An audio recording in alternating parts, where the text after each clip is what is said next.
For a girl of just 17, she was understandably nervous as she sent the champagne bottle crashing against the bow of the 28,700-ton liner Edinburgh Castle. Princess Margaret was, after all, launching her first ship, and the crowds at Belfast's Harland and Wolff shipyard went out of their way to help her through the ordeal. They cheered and applauded, and an apprentice presented the royal visitor with a bouquet. The generous Ulster folk saw what they took to be King George VI's unworldly younger daughter, a novice princess learning on the job. They took to her instantly.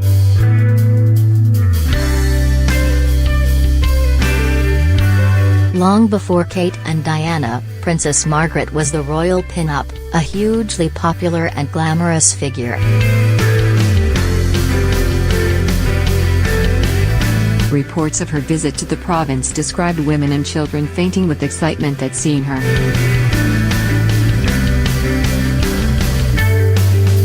But were the crowds seeing the real princess? For away from the public excitement and cameras, a very different figure was emerging, a willful young woman who, it seems, had a lover almost twice her age. The story of the princess's passionate, but ultimately doomed, affair with her father's equerry, Battle of Britain flying ace group captain Peter Townsend, a married man with children, is one of the best-known episodes of the Queen's reign, and has been fertile ground for the Netflix series The Crown. It is a story that has been repeated in such minute detail that one could hardly expect anything new of significance to emerge now, some 60 years later. Were it not for a new biography about Margaret, Ma'am Darling, 99 Glimpses of Princess Margaret, written by Daily Mail columnist Craig Brown, the story would seem to have reached a natural conclusion, especially with both princess and lover being dead, he in 1995, she 7 years later. But last week, Brown used his Mail column to reveal that someone who had read his book has unearthed fresh information which some might view as startling. What it suggests is that the love affair began years earlier than is popularly accepted. Indeed, it seems that when the princess launched the Union Castle liner on October 16, 1947, she was already in a relationship with Townsend, who was then 32 and the father of 2 young sons.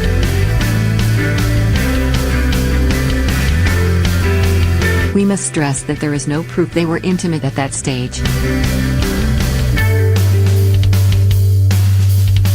But what we do now know is that for the visit to the shipyard, on which Townsend accompanied her, a request was made for them to have adjoining bedrooms at Hillsborough Castle, the then governor's official residence in Belfast. They also posed for a photograph with the governor of Northern Ireland, the late 4th Earl Granville. It was at a book signing session that a figure approached Brown with the information. He had found notes among official papers of the visit recording that the group captain had asked for a different bedroom to the one he had been allocated. He asked to be moved next door to Margaret. This, remember, was 70 years ago. Even today the idea of a married man in his 30s asking to be in such close proximity to a girl of 17 would raise eyebrows. Anyone who knew the diffident Townsend and the headstrong Margaret would assume the move was because she wanted it. As Brown's book makes clear, what Margaret wanted, she usually got.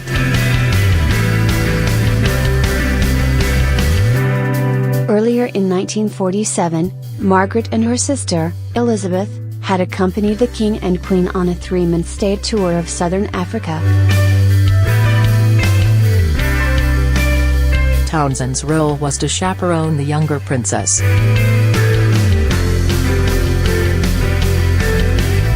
Reports of the tour judged the 5'1" in Margaret to be livelier, prettier, more sexually charged than her elder sister.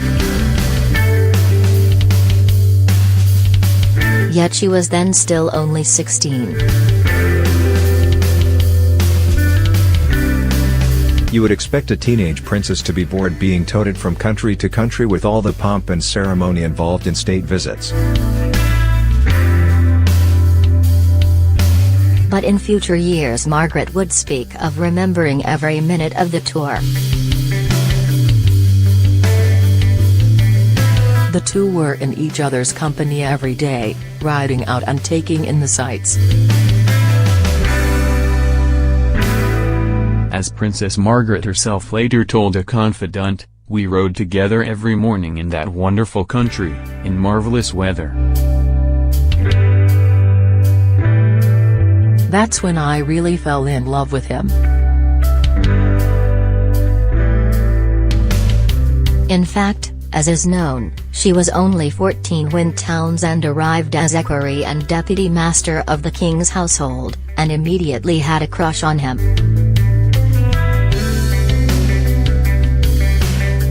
With his quick wit and boyish charm, Townsend rapidly became a popular member of the king's staff. He rode with the princesses, flew planes in air races for them, played canasta with the queen and enlivened gatherings at the royal residences. He was, moreover, a married man who lived with his wife and children in a grace and favor cottage in the grounds of Windsor Castle. The then queen and her daughters were frequent visitors to the Townsend family home.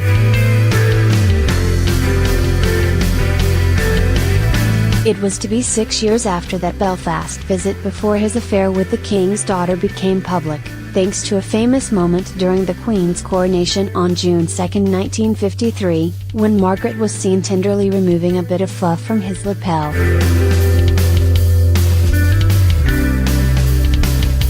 As everyone knows, 2 years of royal turmoil followed, during which Townsend and his wife Rosemary divorced, and he and the princess wanted to marry.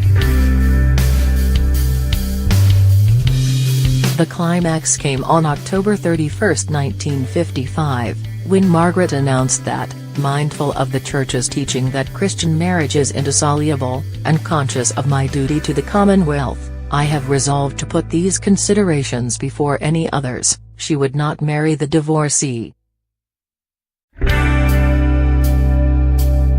What remained unsaid was that marrying Townsend would have meant Margaret sacrificing her royal status, its privileges and perks. And Townsend could scarcely keep her in the manner to which she had been accustomed.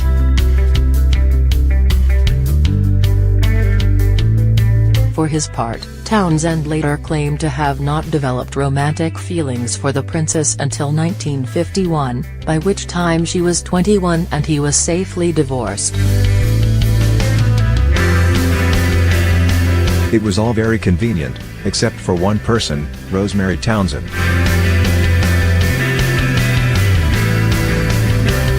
A brigadier's daughter, she took an old-fashioned view and protected the royal family from scandal by declining to divorce Townsend and name the princess as the other woman. Instead, she allowed herself to be the guilty party, admitting adultery with the man who became her second husband. For the next 50 years, she doggedly refused to speak up for herself. She and her second husband, banker John de Laszlo, had 2 children, before they, too, divorced. She then married the 5th Marquis Camden and had 5 happy years before he died in 1983.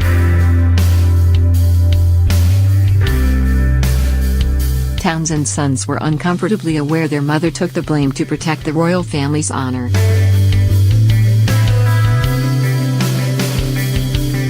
From Hugo, a psychotherapist who lives in London, there was virtually silence, his only comment on the death of Margaret that we are all sad for the royal family that the princess has died. Giles died 2 years ago, still angry that my mother took all the blame. In conversation with us over the years, he never stepped back from that position. She was hurt very much. Everyone knew my father was seeing the princess. The divorce action could just as easily have gone the other way. As for Belfast and the launch of the liner, imagine how the news of the adjoining bedrooms of Princess Margaret and Peter Townsend would have gone down just a month before she was a bridesmaid at her sister's wedding.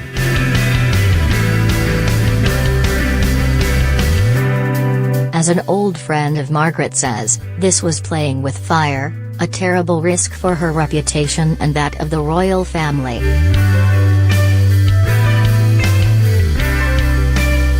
It's a miracle it hasn't come out before.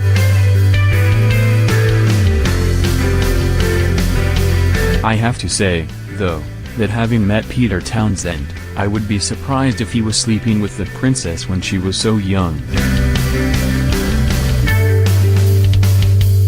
When Margaret and Townsend met again 37 years after their split, he was happily married to Belgian Marie-Louise Jemeg, with whom he lived in France and had a daughter, and they could talk with the same intimacy as they had before.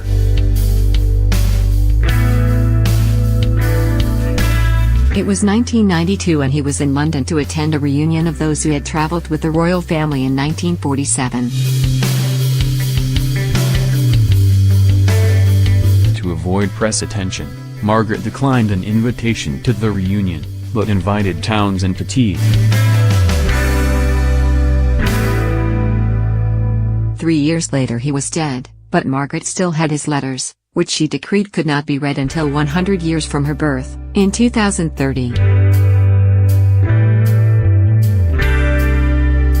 But for these new details, nothing has ever emerged about when their affair, which plunged the royals into its greatest crisis since the abdication, actually began. We may have to wait 13 years for that deadline to expire to learn the unvarnished truth.